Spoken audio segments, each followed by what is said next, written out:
Hey everybody, Joshua Berngard here with the Buzzer Real Estate team. I am with very close friends, but also almost brand new homeowners. We are literally doing the final walkthrough right now. We are finding wallpaper that can be tore off. We're lifting up carpet. I mean, there's hardwood floors. The house was built in somewhere in the early 1900s. We think 1910, 1915. So there's so much to do here. How are you guys feeling right now, knowing in about 20 minutes you're going to be signing papers and owning your first home? I think excited and anxious kind of rolled all into one. Definitely. I was shaking all morning. I was shaking all morning. Yeah. And it's not from the caffeine? No. It's like Christmas is times 100. Yeah. And lucky for us, Christmas is it's less than 30 days away. This seems like it's meant to be. Yeah. Absolutely. So as we were looking for a house, we kind of went through this, right? And I want to tell everybody because there is an emotional roller coaster of the house buying process, For right? Sure. For sure. And so I'm always trying to educate those that are watching, your first time home buyers. So it's just very cool to kind of like guide through and just see what I already know is going to happen. Yeah. But with a couple, they have 2 kids. What would you say to those that are truly starting the process, even in this crazy time? How can you help them, and what helped you, or did nothing help you, and you guys just almost crumbled? I don't know. Fill me in on what happened behind the doors, behind the scenes. Practices and patience Yeah, for sure. Okay. For sure. And I think, go ahead. and compromise between what we were looking for and where we wanted to do it. Yeah. Mm-hmm.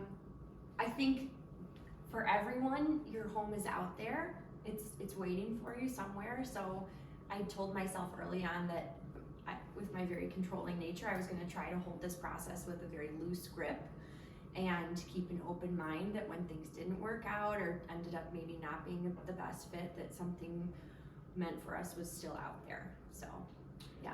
And so you don't know this, but we started this journey probably a year and a half ago, right? We talked about possibly getting into it. Yeah. Then we had to get the financing, we had to do all this stuff and get ready. And with 2 kids and life and jobs and everything else, I mean, it just takes time. Yeah. Now, we are sitting in Highwood. She grew up very close to here in your high school years, is that correct? No, when I was really little. Oh, I was really? till I was like 10, 9, 10. Yeah. And she wanted to be around here. We wanted to be around her grandparents, but realistically, we drew a border around where we discussed the borders could be. Right. Although this is where patience came in, we started like going outwards and then realizing, no, we really want to be right where we started. Yeah. And lucky for us, right? Very lucky. Stars aligned. We really did. We found this house. Needs some work. Look around you in the back. This is probably from 1970s. Like I said, there's wallpaper here that you can literally rip right off. And downstairs, even, and lucky for her, she has some people in her life that can help. The structure of this house needs a little tweaking. Some Needs a little TLC. Needs some tweaking. So we are going to start, I call it jackhammering it. He's not. He's actually going to bring a sledgehammer. Did you buy it yet? Got a sledge, yeah. Got a sledge? And he's going to sledgehammer. I need to see that. The basement. He's going to be working hard. He's going to build a new foundation and jack this house up and build a whole nother floor. So with that being said, realize that not everything is going to be walking in, granite countertops, stainless steel, and your house is perfect, right? You guys were able to see a vision that most can't. Right. That's something that I think is unique about our situation and why this was a great fit for us. Yeah. We wanted the history. We wanted the messiness of making it our own, building our life. And making a project, yeah. I mean, this is awesome. With that being said, what did you guys go through emotionally? Because I need to understand, like, because it was like the highs and the lows, and we had them because they didn't take our first offer. Right. Right. So what did that look like for you guys? And we were going to put in an offer, and then someone else did, and then they fell through. backseized. That's right. Yeah, and yes, it's been very up and down. So you had something, then you lost it, Yeah. and then we were able to jump back in. Yeah. What did that feel like? What was going on? I think it was an exercise in patience and acceptance. Yeah. You know, when you want something, you have to be willing to let it go as well. I think there was times when we were ready to let this house go, when there was other offers and everything else, and we didn't think we were going to get the house. But just being patient and knowing that if the house was going to be ours, and it was going to come back to us. Right. And we had to be ready to accept that when it did. Right. And it did.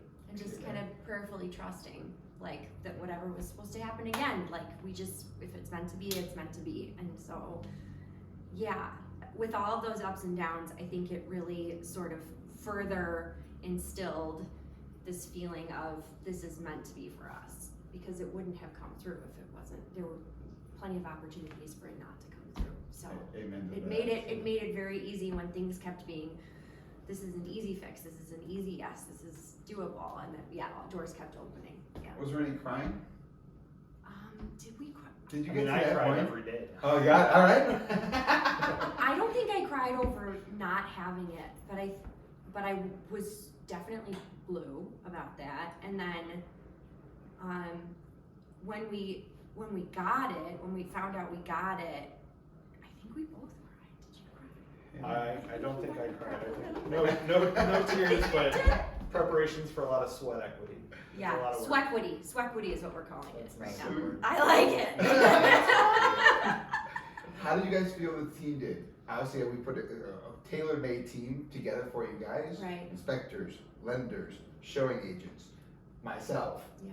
As a whole, did we make it easy for you? Yes. Cannot recommend you guys enough. Josh is an expert in his field, and then he only works with people who are experts in their field, and he really will put together a team for you that is going to meet your needs and help you find your dream home. Just absolutely, we're so lucky that he's our friend, because I know that we probably drove you cuckoo a bunch of times, but I I was ready just, for it. just like the communication was so fast, and things did get a little rocky. You know, there were, Sure. it's not a smooth process. There's no, Well, no process is perfect. And Perfect. there's always Never. You guys honesty, made it as always smooth as good it could ethics, and always patience for first-time home buyers and questions that you hear 1,000 times, but never made us feel like it was a nuisance to be asked the same question you've heard 1,000 times. Same with everyone on your team. yeah. Awesome. Mhm. You guys, I can't wait to throw some parties in here. We're See gonna- what this is transformed. we're gonna- They might even let me do it before and after. I don't know. That would Thank be you. fun. Congratulations. Thank you for watching. We'll see you next time.